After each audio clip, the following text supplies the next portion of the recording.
few moments later.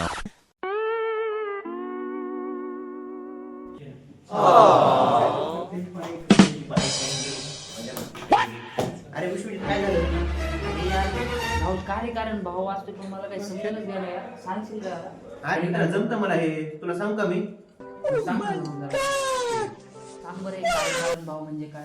हे बघ विश्वजित, कारण आणि कार्य यांच्या परस्पर संबंधाचे ज्ञान जेव्हा आपल्याला होते ना, तेव्हा त्याच कार्यकारण भाव असे म्हणतात.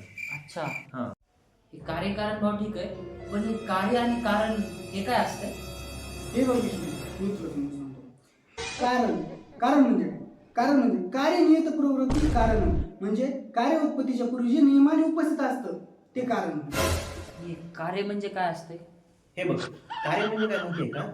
ज्यावेळेस जो कर्ता आहे ना, तो त्याच्या कर्तव्याची निश्चिती करतो आणि त्यानंतर जो कर्तव्याची निश्चिती झाल्याच्या नंतर तो जो क्रिया करतो ना, त्यास कार्य असे म्हणतात. जसे समज सध्या वहीवर काहीतरी लिहायचे आहे, ठीक आहे, तू निश्चिती केल्याच्या नंतर वहीवर जे तू लिहिणार आहे, समज तू काय लिहिला आता, कार्य कारण भाव म्हणून असं काहीतरी तू वहीवर लिहिला, तर तुझी निश्चिती झाल्याच्या नंतर तू जे कार्य करणार आहेस त्या ठिकाणी तू जे क्रिया केली ना लिहिण्याची, त्या लिहिण्याच्या क्रियेला काय म्हणतात? कार्य असे म्हणतात. अच्छा, हा, ठीक आहे.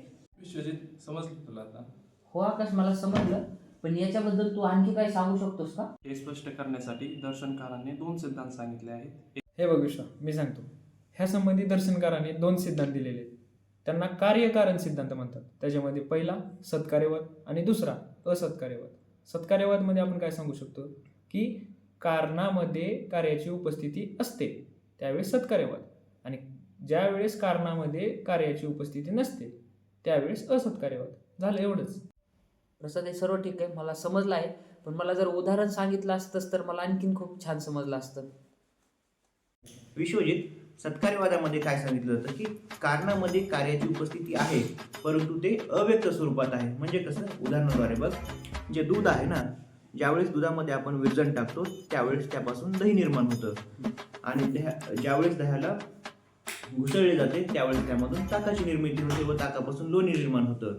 मग यावरून काय समजतं आपल्याला की दुधापासून लोणी निर्माण झालं आणि ह्यामध्ये लोणी जे आहे हे अव्यक्त स्वरूपात आहे. तर हे उदाहरण आहे सत्कार्यवादाचं. म्हणजे काय की कारणापासून कार्याची निर्मिती होते त्यावेळेस कार्य हे कारणामध्ये अव्यक्त स्वरूपात उपलब्ध असते. जसं ह्या उदाहरणामध्ये हे लोणी जे आहे ना, हे दुधामध्ये आहे, परंतु कसं आहे? अव्यक्त स्वरूपात आहे. क्या बात है सर, क्या बात है सर, क्या बात, ये बात है. हे सत्कार्यवादाचं ठीक आहे, पण हे असत्कार्यवादाचं उदाहरण कसं देणार?